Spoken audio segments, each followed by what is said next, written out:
Hi,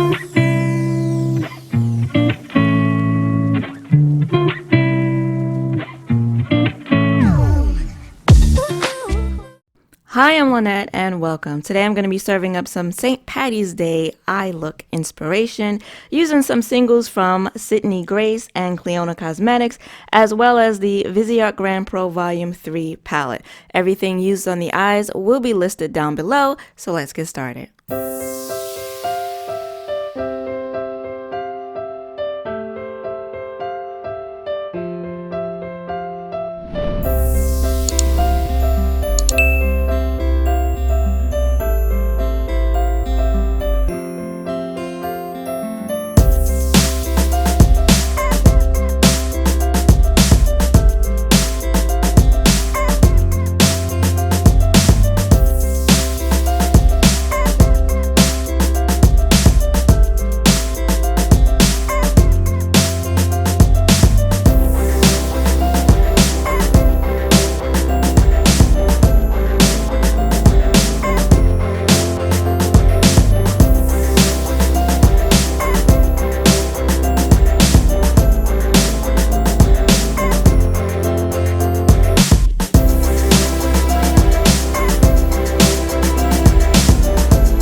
If you liked this video, then please give it a like and consider subscribing because I do makeup tutorials, hauls, swatches, and reviews every Saturday. I want to thank you for joining me today. I hope to see you again next week. Until then, bye-bye.